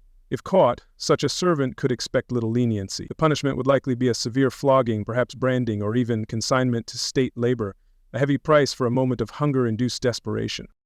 Other common offenses for which servants faced harsh discipline included repeated instances of what was deemed laziness or neglect of duty, acts of disobedience towards a superior or master, or the serious crime of attempting to run away from their service. Running away was particularly problematic for the elite, as it represented a loss of labor and property. Captured runaways could expect brutal punishment, including branding to mark them permanently, severe beatings, or even having a foot amputated to prevent future attempts, ensuring they remained bound to their station.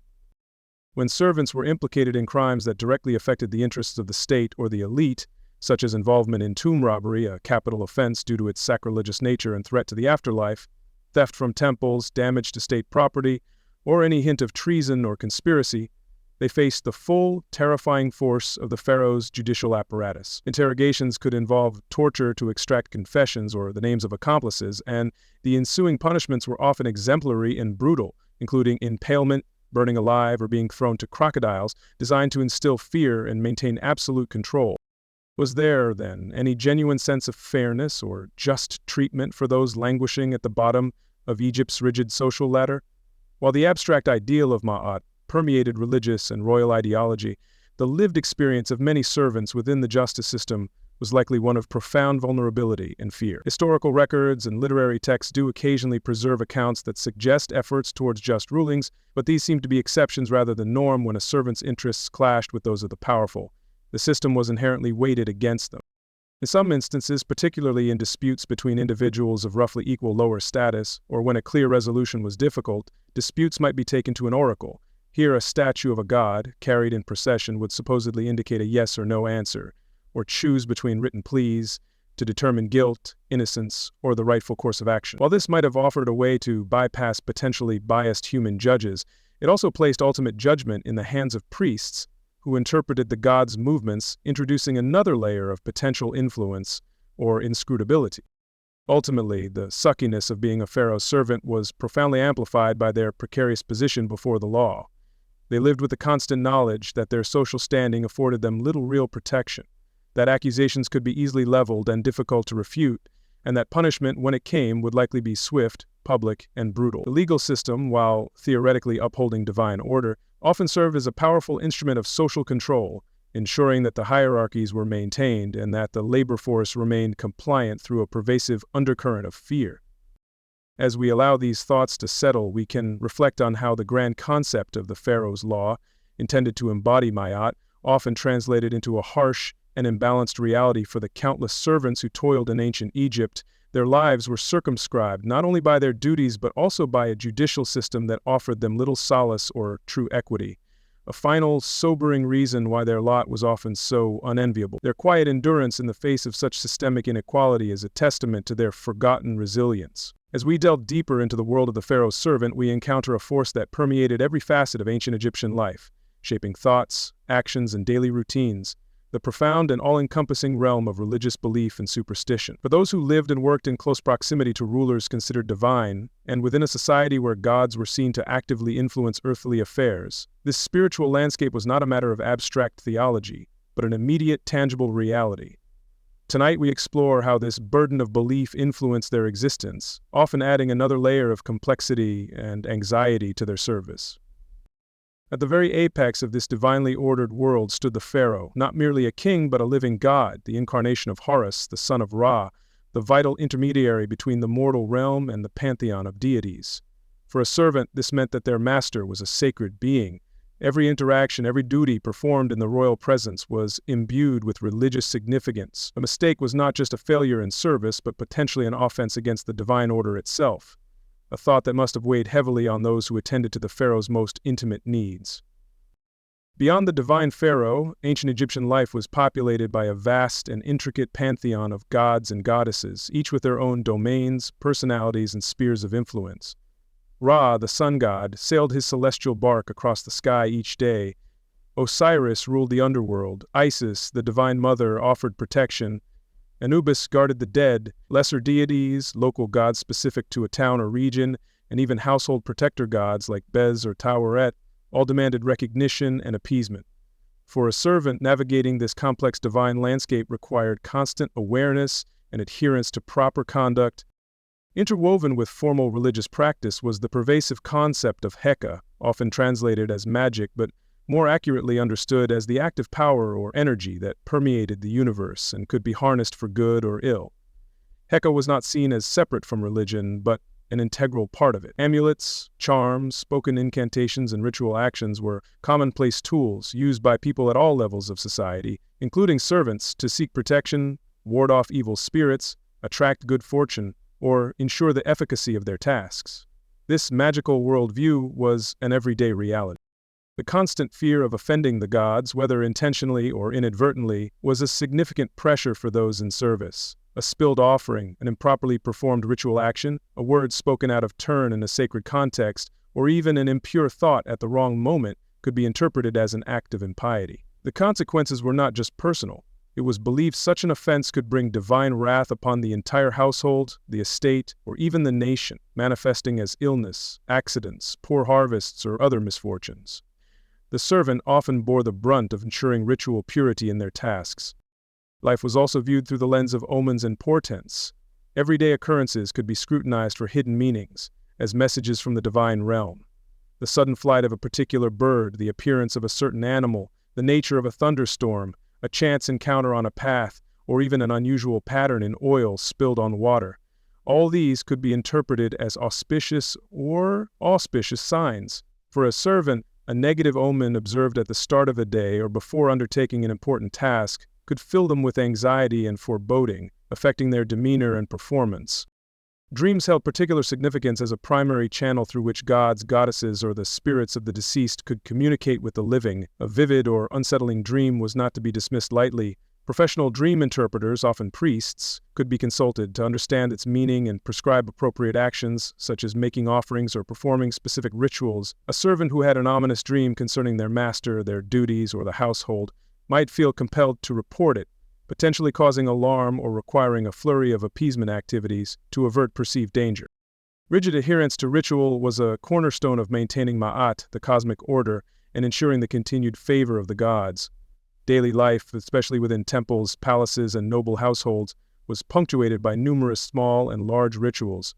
These could involve purification rites before handling sacred objects or food for the elite, the correct presentation of offerings, the recitation of specific phrases, or the observance of particular gestures. Servants were often directly involved in the preparation for and execution of these rituals, where meticulous precision was paramount, and any deviation could be seen as a serious lapse. To navigate this world brimming with unseen forces, servants, like all ancient Egyptians, relied heavily on amulets and protective symbols. The Ankh, symbolizing life, the Wedjat, or Eye of Horus, offering protection and healing, figures of protective deities like Bez, the dwarf god who guarded against snakes and evil spirits, especially in domestic settings, or Taweret, the hippopotamus goddess of childbirth and fertility. These and many other charms were worn on the body or kept in living quarters. They offered a tangible sense of security and psychological comfort against a backdrop of potential supernatural threats. The fear of ghosts, known as mute, and other malevolent spirits was also very real. It was believed that the spirits of those who had died improperly or who had been wronged and not appeased could return to haunt the living, causing illness, misfortune, or general disruption. Elaborate rituals and offerings were sometimes made to pacify such spirits. For servants working in ancient palaces with long histories or in proximity to necropolises and tombs, the shadowy corridors and quiet nights might have felt particularly charged with the potential presence of these unseen and often feared entities. Ancient Egyptian calendars frequently designated certain days as auspicious or inauspicious for specific activities. Some days were favorable for starting a journey, building a house, or planting crops, while others were considered unlucky, filled with potential danger, when it was best to avoid important undertakings or even remain indoors. This intricate system of lucky and unlucky days, often tied to mythological events, would have influenced the scheduling of tasks and the general rhythm of work within a household, adding another layer of complex, religiously dictated consideration to a servant's routine. Did these pervasive beliefs offer any genuine comfort to the average servant? For some, undoubtedly, they provided a structured framework for understanding a world that could often seem chaotic and unpredictable. Rituals offered a sense of order and a way to actively participate in maintaining cosmic balance. The belief in protective deities and the power of amulets could provide solace and a feeling of agency against unseen dangers. There was comfort in the familiar cycles and the shared understanding of how the divine world operated, however demanding its requirements. However, religion and superstition also served as powerful tools of social control. The divine status of the Pharaoh and the religious authority wielded by priests and officials reinforced the existing social hierarchy and legitimized the power of the elite. The fear of divine punishment for disobedience, for questioning authority, or for failing in one's duties was a potent force that helped keep servants compliant and resigned to their subordinate position. Religious narratives often emphasize the importance of fulfilling one's assigned role within the divinely ordained cosmic order. Moreover, the constant vigilance required to navigate this spiritual landscape could be mentally and emotionally exhausting. The need to always be mindful of religious protocols, to interpret potential omens correctly, to avoid accidental sacrilege, and to perform all rituals with exacting precision added a significant layer of stress to a servant's already demanding life. It was a burden of belief that required perpetual attention and could easily lead to anxiety, especially when things went wrong, as misfortune could quickly be attributed to a spiritual failing or an offense against a god. This brings us to the suckiness factor inherent in such a system, especially for those at the bottom. When personal misfortune struck, illness, an accident, the death of a loved one, despite one's best efforts to be pious and observant, it could lead to a crisis of faith or, more commonly, self-blame, or the blame of others for some unseen spiritual transgression. A servant who was deemed unlucky or who was associated with a series of unfortunate events in a household might find themselves ostracized or punished, their perceived impiety making them a liability. In conclusion, for the ancient Egyptian servant, their deeply ingrained religious beliefs and the superstitions that colored their daily existence were a complex, double-edged sword.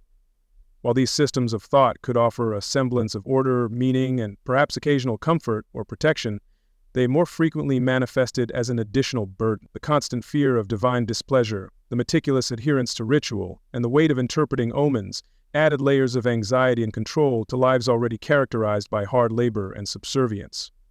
As we drift into quiet contemplation, we can imagine the silent prayers and whispered fears of those who served, forever bound by the potent and often burdensome beliefs of their time. In our ongoing quiet exploration of the lives of servants in ancient Egypt, we now turn our gaze to something as fundamental as the clothes they wore, and the way they presented themselves to the world. In a society as rigidly hierarchical as that of the pharaohs, appearance was far more than a matter of personal taste.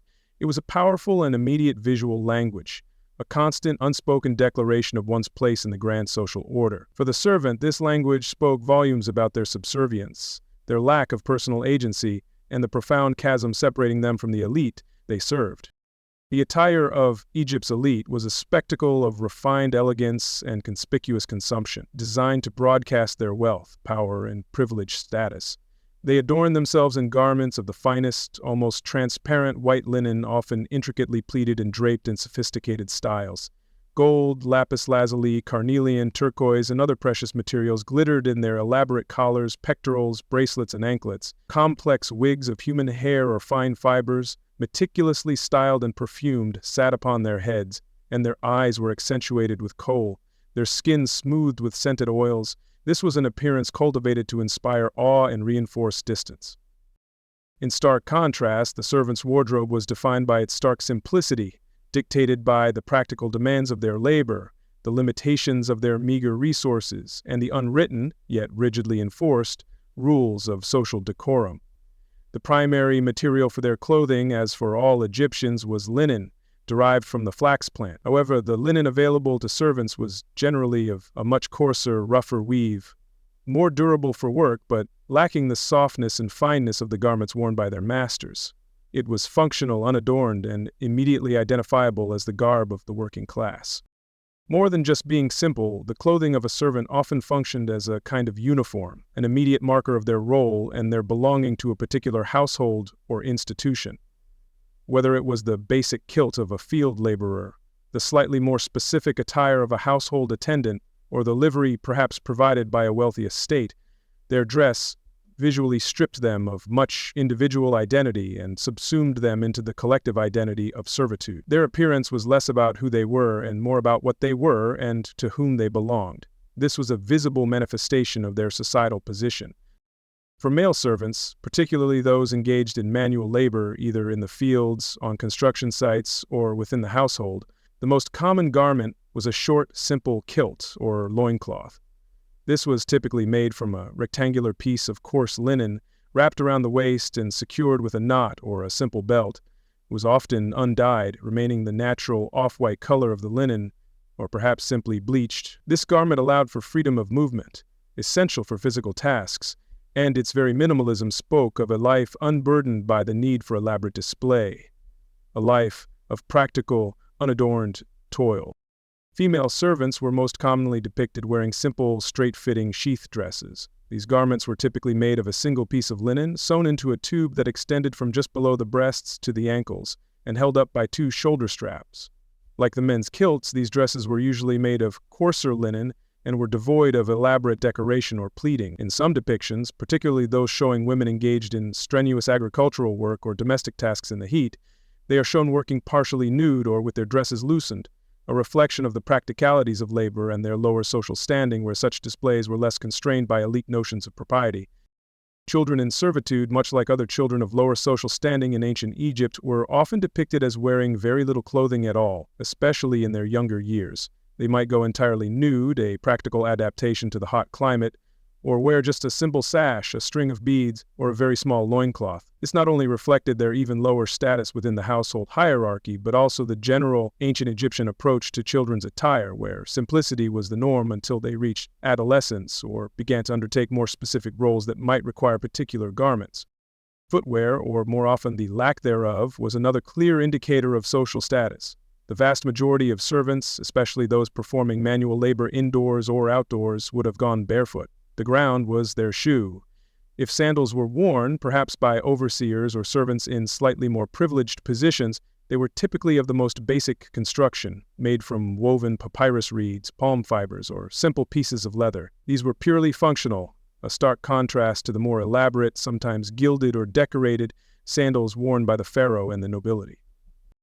When it came to hair and grooming, the servant's presentation was again dictated by practicality and their subordinate role. Most male servants kept their hair short or their heads shaved for hygiene and comfort, especially when engaged in strenuous labor. Female servants would often have their hair tied back, simply plaited or covered with a plain headcloth, to keep it out of the way while working. There were no elaborate, perfumed wigs, no intricate coiffures, adorned with beads or fillets such as those flaunted by the ladies of the court. Cleanliness was generally expected, but it was a basic cleanliness, without the luxurious scented oils, cosmetics, and lengthy grooming rituals indulged in by the wealthy. Personal adornment in the form of jewelry was one of the most significant visual markers of wealth and status in ancient Egypt. Consequently, servants would have possessed very few, if any, personal ornaments. While they might wear a simple protective amulet on a string, or perhaps a few beads of faience or common stone if they were fortunate, their bodies were largely unadorned. There was nothing to rival the glittering gold collars, the lapis lazuli pendants, the carnelian girdles, and the inlaid bracelets that were the conspicuous symbols of their master's affluence and power. Their lack of adornment spoke of their poverty and their place. The very physique of many servants often told the story of their lives. The callous hands and feet of the laborer, the sun-darkened and weathered skin of the field worker, the musculature developed through repetitive toil rather than cultivated leisure. These were the physical imprints of their service. Their bodies were instruments of labor, their appearance reflecting the daily grind rather than the careful cultivation of beauty and refinement seen among the elite. This unvarnished physicality further distinguished them from those whose lives were dedicated to concerns beyond basic sustenance and servitude. Crucially, there was very little room for personal choice or individual expression in how a servant presented themselves. Their clothing was fundamentally functional, its style and quality largely prescribed by their role, their master's status, and the unwritten laws of social hierarchy. Fashion, in the sense of individual taste or a desire to stand out, was a privilege of the elite. For the servant, their appearance was not a canvas for self-expression, but rather a uniform that reinforced their social definition, an identity largely imposed upon them from above, limiting their personal agency.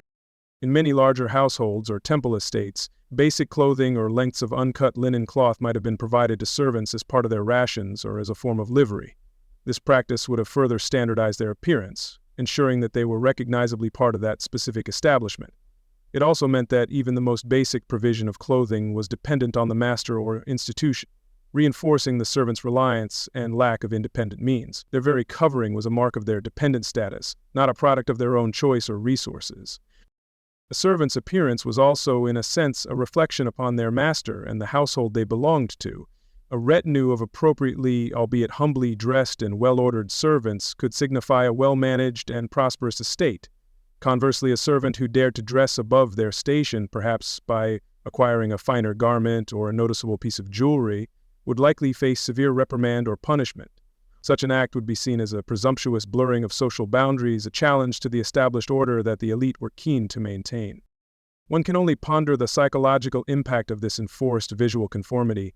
To be constantly reminded of one's lowly status by the very texture of the cloth on one's back, by the absence of color or adornment, by the simple, unchanging style of one's garments, this must have contributed to an internalization of their social rank. It was a daily, visible reinforcement of their place in the world, a constant reminder of the vast gulf separating them from those they served, and the limited horizons of their own lives.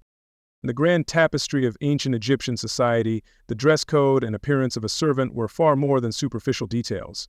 They were potent symbols of social control, constant and visible manifestations of their subservience and their circumscribed lack of individual agency. Their clothing was another set of chains, less tangible perhaps than iron shackles, but in many ways just as binding, reinforcing the rigid social structure and ensuring that everyone knew and kept to their designated place. As we drift into quiet contemplation, we can imagine this world of enforced visual simplicity, a world where one's outer self was so utterly defined by one's inner, unyielding status. As we continue our quiet contemplation of the servant's life in ancient Egypt, a natural question arises from the backdrop of hardship and constraint we have explored. Did these individuals, so often burdened and overlooked, ever push back against their circumstances? Were there any forms of resistance, any expressions of discontent? Or was their existence primarily one of silent resignation? Tonight, we will gently sift through the historical sands for glimmers of such defiance, while also acknowledging the immense pressures that often compelled acceptance of one's given lot. It is essential from the outset to recognize the overwhelming power imbalance that characterized ancient Egyptian society. The pharaoh, perceived as a living god, stood at the apex of a rigid hierarchy, supported by a formidable state apparatus, a powerful priesthood, and a deeply entrenched social order. For a common servant to openly challenge this system, or even the authority of their direct master, was to risk severe, often brutal consequences. The mechanisms of control were pervasive, making outright rebellion an exceedingly rare and perilous undertaking. These mechanisms included not only the threat of physical punishment, which we have touched upon previously, but also the pervasive influence of religious ideology, which taught that the social order was divinely ordained by Ma'at. Societal norms reinforced the idea that everyone had a specific place and duty. Furthermore, the constant struggle for daily survival, the sheer effort required to secure meager rations and shelter, would have left little energy or opportunity for most servants to contemplate, let alone organize, any form of significant protest. Given these formidable obstacles, it is perhaps unsurprising that the prevailing assumption is often one of widespread resignation among the servant class. For many, acceptance of their fate may have been born from a pragmatic understanding of their limited options. a deep-seated awareness of the risks involved in stepping out of line, and perhaps even a genuine belief in the cosmic rightness of the established order, however difficult their own position within it. Day-to-day endurance rather than active resistance was likely the most common mode of existence. However, to define resistance solely as large-scale, overt rebellion would be to miss the more subtle and perhaps more common ways in which discontent could be expressed in such a highly controlled society. We must look for smaller acts, the quiet defiances, the weapons of the weak, that might have offered individuals a small measure of agency or a way to cope with the frustrations and indignities of their servitude, even if these actions did not fundamentally alter their circumstances. It is in these nuanced expressions that we might find the truer picture of their inner lives. Perhaps the most famous, and indeed one of the earliest recorded instances of collective labor action in history comes from ancient Egypt, the strikes by the workmen at Deir el-Medina. This was the village that housed the highly skilled artisans and laborers who constructed and decorated the royal tombs in the Valley of the Kings during the New Kingdom, particularly in the Ramesside period. On several occasions, most notably during the reign of Ramesses III, these workers ceased their labor and staged protests, primarily due to severe delays in the delivery of their essential grain rations. These Deir el-Medina strikes are significant for several reasons. Firstly, they demonstrate that even in pharaonic Egypt, organized protest by a group of state employees was possible. Secondly, the workers documented their grievances and actions in writing, on ostraca, shards of pottery or limestone, providing us with invaluable direct evidence. Their complaints are clear: we are hungry. Their actions included refusing to work and marching to the administrative centers to demand their due. Sometimes, their protests yielded results, with officials scrambling to deliver the overdue supplies. It is important to note, however, that the Deir el-Medina workers were not typical servants. They were elite, highly skilled craftsmen vital to the pharaoh's preparations for the afterlife, a matter of supreme state importance. They possessed a degree of literacy and a strong sense of their own worth and entitlements. This likely gave them a level tough leverage that an ordinary agricultural laborer or a domestic servant in a noble household simply would not have had. Their actions, while remarkable, may not reflect the possibilities available to the vast majority of those in less privileged forms of service. The question then remains, were there other, perhaps smaller or less well-documented, strikes or protests by other groups of servants or laborers? The historical record, which is overwhelmingly biased towards the perspectives and concerns of the elite, is largely silent on such matters. It is plausible that localized work stoppages or communal expressions of grievance occurred but were either resolved quickly, suppressed harshly, or simply deemed too insignificant to record by the literate official class. We are left to speculate based on the few clear examples we have. Beyond collective action, individual servants might have sought redress through formal petitions or appeals if they felt wronged, though this was not resistance in a confrontational sense. Surviving documents show that individuals could, at times, bring complaints before local councils or officials, perhaps concerning unpaid dues or unfair treatment. However, the success of such petitions, especially for a servant appealing against a person of higher status, would have been highly uncertain, relying on the perceived justice of the claim and the disposition of the adjudicating officials. More commonly, resistance likely took the form of what social scientists call everyday acts of resistance, small, often covert actions that expressed discontent without openly challenging authority. This could include working deliberately slowly, feigning illness or misunderstanding of instructions to avoid unpleasant tasks, or engaging in malicious gossip and grumbling about masters or overseers, safely out of their earshot. These acts, while minor, could provide a small sense of satisfaction or control over one's immediate work environment. Pilfering or minor theft, such as taking small amounts of extra food, scraps of linen, or other minor provisions, might also be seen in this light. While undeniably risky and subject to severe punishment if discovered, such acts could be rationalized by servants as taking what was rightfully theirs, what they needed to survive, or what was a meager compensation for their endless toil. It was a way of subtly reclaiming some of the resources that flowed so overwhelmingly towards the elite, a small assertion of need over decreed entitlement.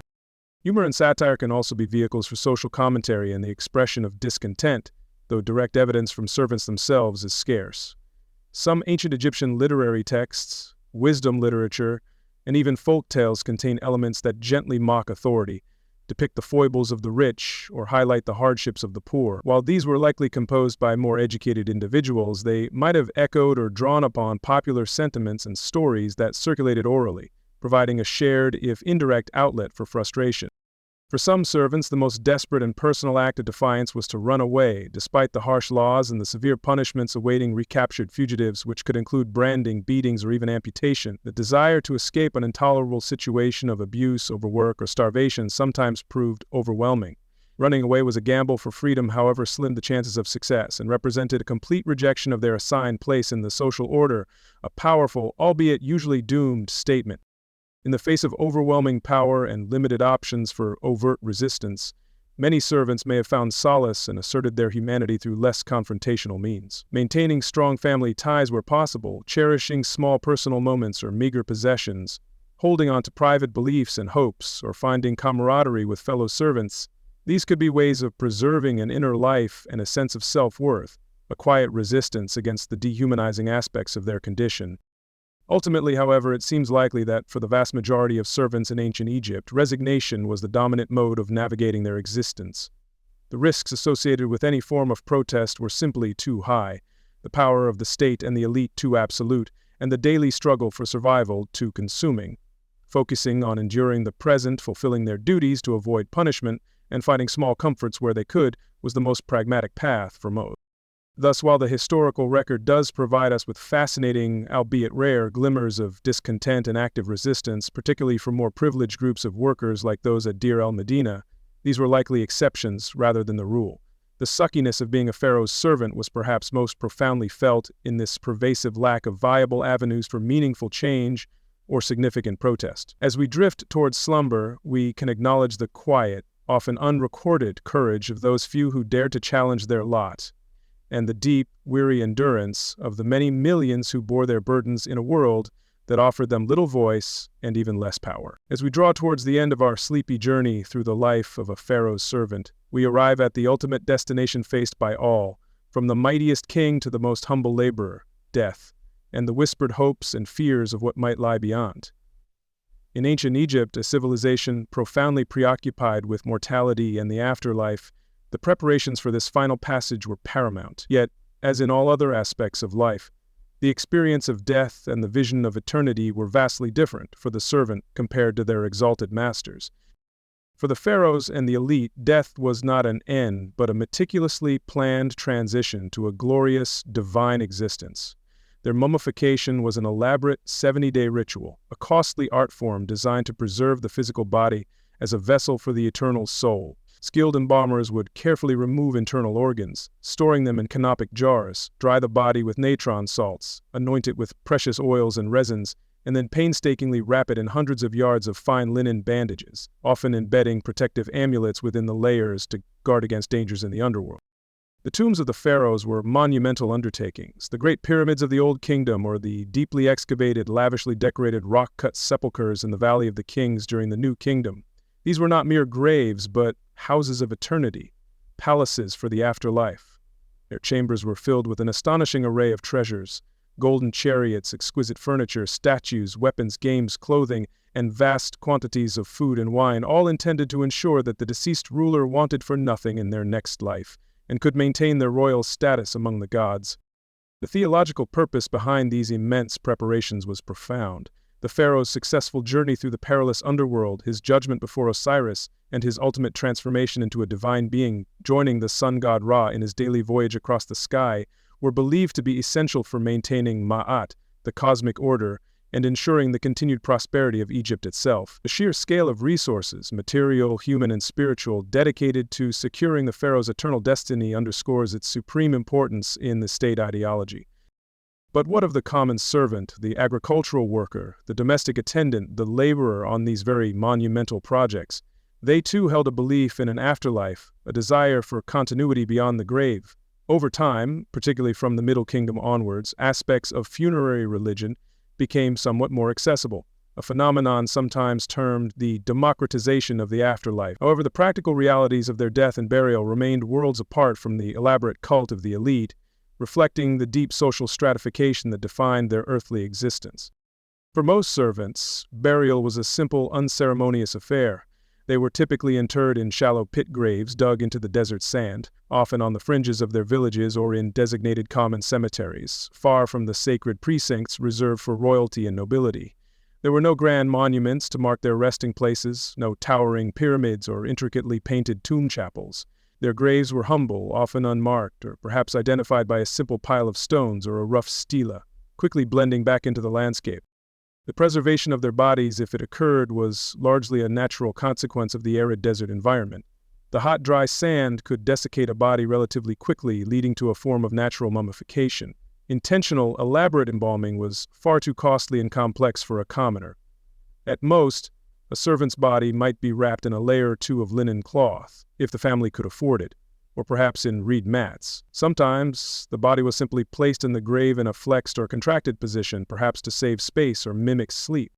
The grave goods interred with a servant were a poignant reflection of their modest lives and limited means. Instead of gold and lapis lazuli, they might be accompanied by a few cherished personal possessions, a simple pottery bowl or jar, perhaps containing a small offering of bread, dates, or beer to sustain them on their journey, a worn tool of their trade, such as a farmer's sickle or a craftsman's adze, symbolizing their identity, or perhaps a single, well-loved amulet for protection, a few beads, or a simple cosmetic palette. These were tokens of affection and hope, not displays of wealth.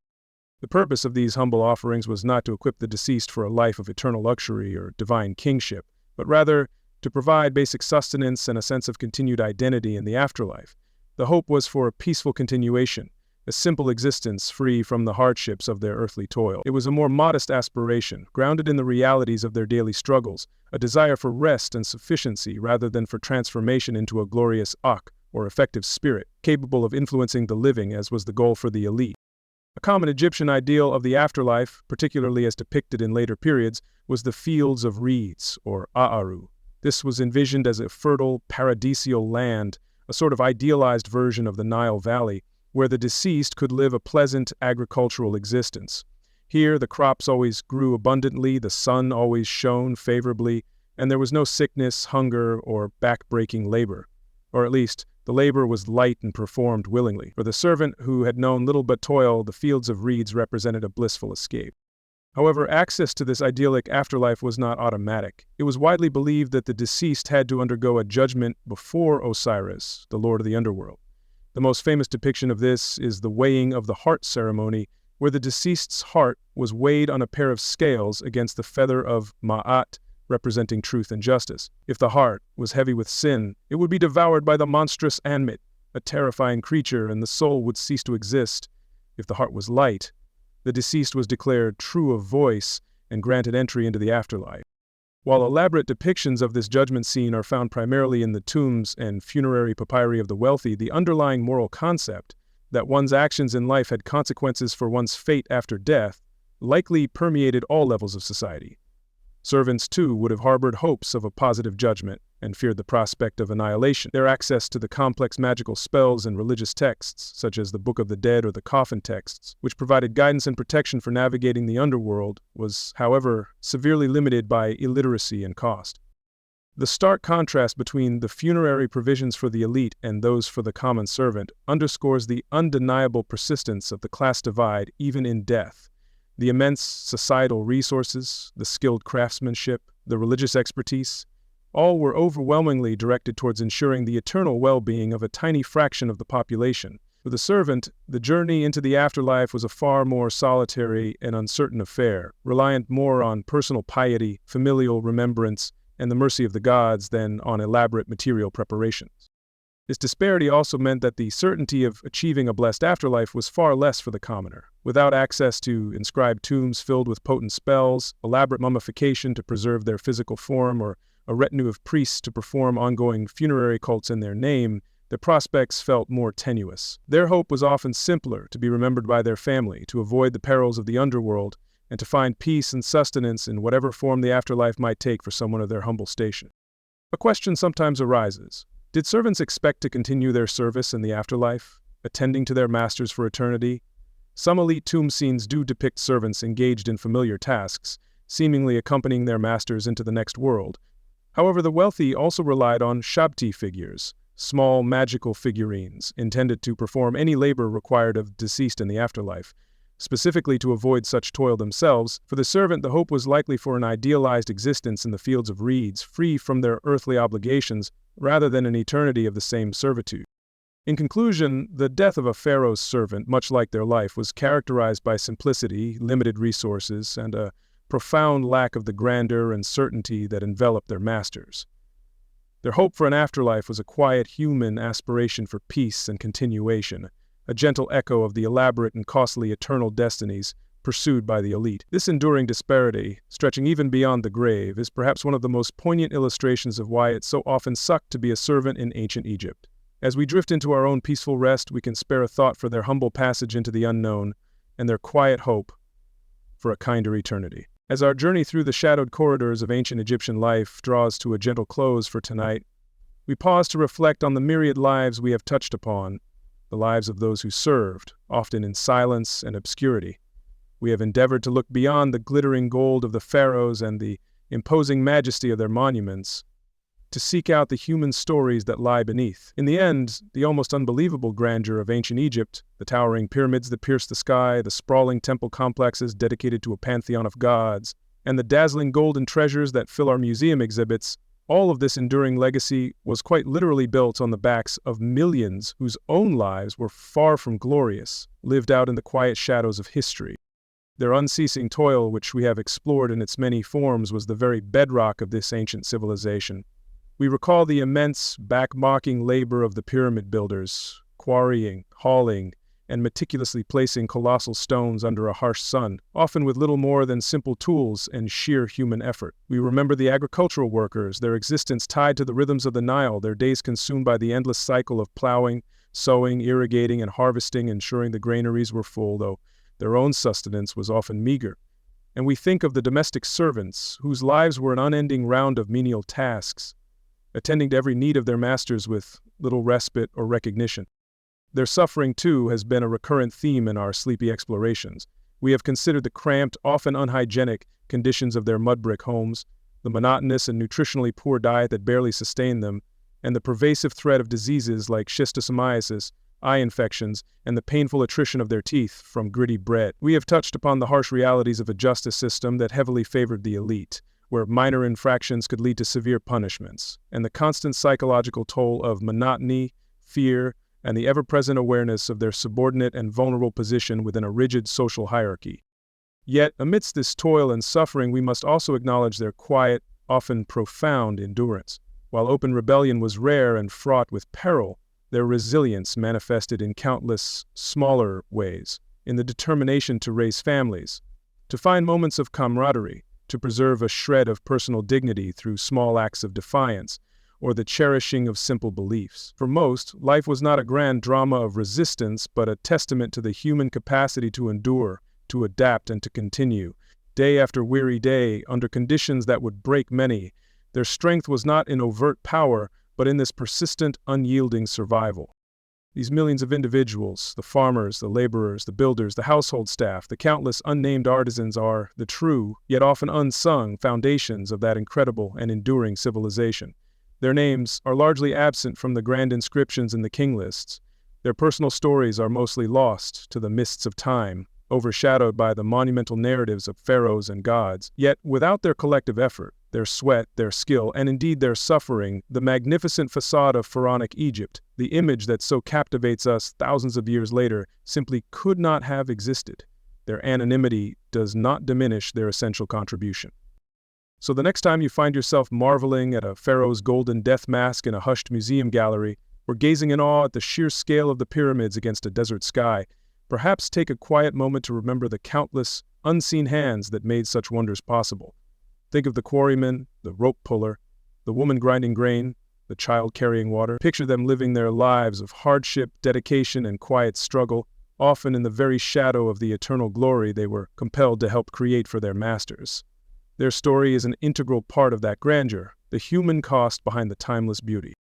By exploring these hidden corners of history, by giving thought to the lives of ordinary people rather than just the exploits of kings and queens, we gain a fuller, more nuanced, and ultimately more compassionate understanding of the past.